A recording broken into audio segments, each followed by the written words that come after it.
Selecting the best MLB teams of all time is subjective, but certain squads are frequently cited in discussions based on their dominant performances, historical significance, and outstanding rosters. Here are some of the most commonly referenced. 1. Chicago Cubs, 1906. This team set an MLB record by winning 116 games in a 154-game season. The 1906 Chicago Cubs season was the 35th season of the Chicago Cubs franchise, the 31st in the National League and the 14th at West Side Park.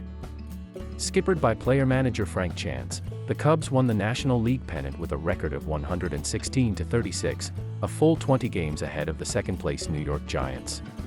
The team's .763 winning percentage, with 2 ties in their 154-game season, is the highest in modern MLB history. The 2001 Seattle Mariners also won 116 games, but they did that in 162 games, resulting in a .716 winning percentage. The 1906 Cubs are often considered the greatest MLB team to not win the World Series. In a major upset, the Cubs were beaten by their crosstown counterparts Chicago White Sox in that year's World Series. 2. Pittsburgh Pirates, 1902. This team set an MLB record by winning 103 games in a 139-game season. The 1902 Pirates are the only 100-plus win team on this list not to play a game in the playoffs. That is, they didn't because the MLB had not yet had its inaugural postseason. With skipper Fred Clark at the helm, the Pirates led the National League in nearly every offensive category, including batting average, .286, on-base percentage, .344, and runs scored, 775. Outfielder Ginger Beaumont owned the highest batting average in the NL, reaching the .357 mark, and shortstop Honus Wagner led the league with 6 home runs. It was called the dead ball era for a reason. 3. Pittsburgh Pirates, 1909. This team set an MLB record by winning 110 games in a 152-game season. The 1909 Pittsburgh Pirates season was the 28th season for the Pittsburgh Pirates franchise, during which they won the National League pennant with a record of 110-42 and their first World Series over the Detroit Tigers. Led by shortstop Honus Wagner and outfielder manager Fred Clark, the Pirates scored the most runs in the majors. Wagner led the league in batting average, on-base percentage, slugging percentage, and runs batted in. Pirates owner Barney Dreyfuss opened the Pirates' new ballpark, named Forbes Field, on June 30, 1909.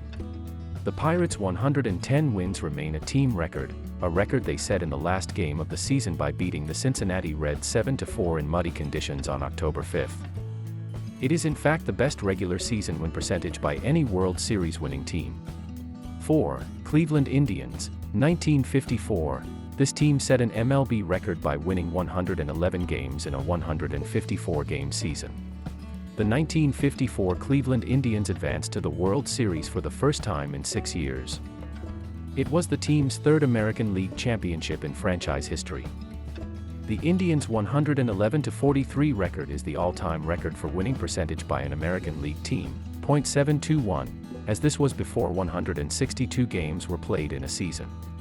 For more than 60 years, Cleveland had been the only team in Major League Baseball to have compiled 2 different 11-game winning streaks within the same season, until the Toronto Blue Jays were able to accomplish the rare feat during the 2015 regular season. However, their great regular season record would not be enough to win the World Series, as the Indians got swept in 4 games by the New York Giants, after which the Indians would not return to the Fall Classic until 1995. 5. Seattle Mariners, 2001. This team set an MLB record by winning 116 games in a 162-game season. The Seattle Mariners' 2001 season was the 25th since the franchise's inception. They finished with a 116-46, .716 record, tying the Major League record for wins in the modern era, since 1901, set by the 1906 Chicago Cubs, and setting the record for wins by an American League team. Of those wins, 59 were by 4 or more runs, a record for the number of games won by such a margin. They also led the majors in both runs scored and fewest runs allowed.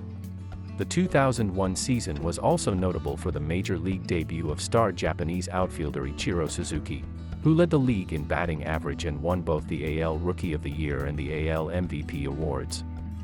Additionally, the Mariners hosted their second All-Star game during the season.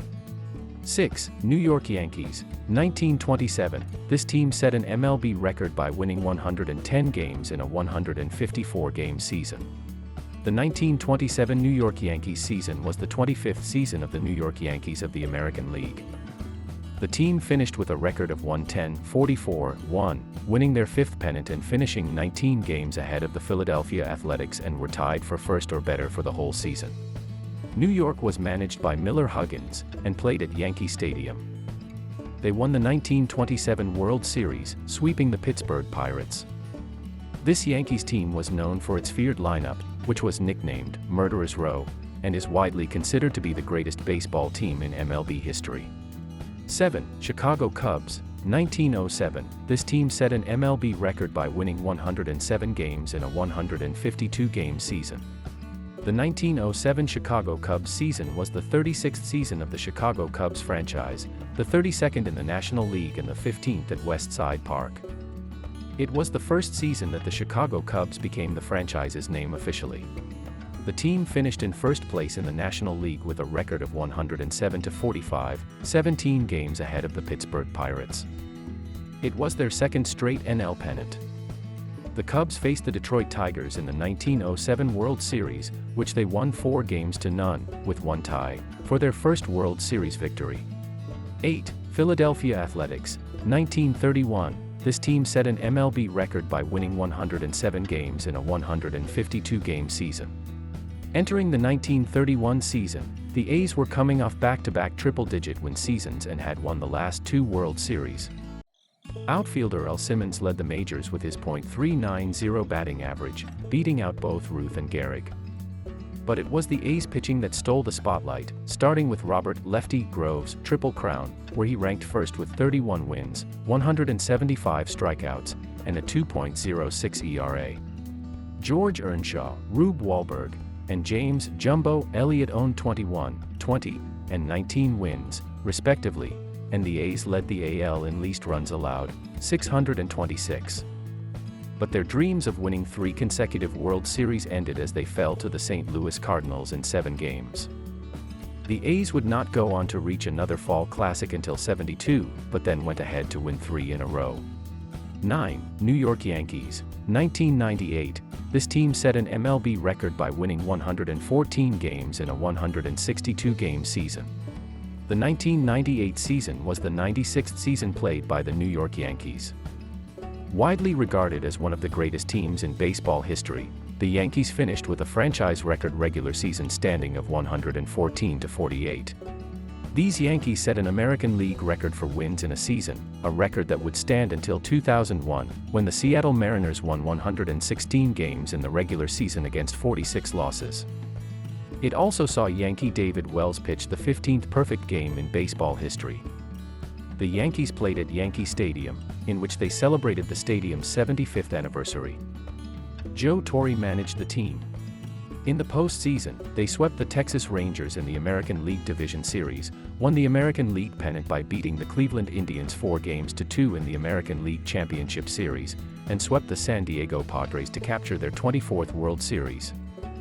Including the playoffs, the 1998 Yankees won a total of 125 games against 50 losses, a Major League Baseball record. 10. New York Yankees, 1939. This team set an MLB record by winning 106 games in a 151-game season. The 1939 New York Yankees season was the team's 37th season. The team finished with a record of 106-45, winning their 11th pennant, finishing 17 games ahead of the Boston Red Sox. New York was managed by Joe McCarthy. The Yankees played their home games at Yankee Stadium. In the World Series, they beat the Cincinnati Reds in 4 games. As the Yankees had won each World Series dating back to 1936, this marked the first time any team had won 4 consecutive World Series. This was the first season for the Yankees radio game day broadcasts. If you enjoyed today's content and find it helpful, feel free to like, share, and subscribe. Also, don't forget to click the notification bell button so you won't miss any of our future videos. Once again, this topless, thank you for watching, and I hope to see you again in the next video.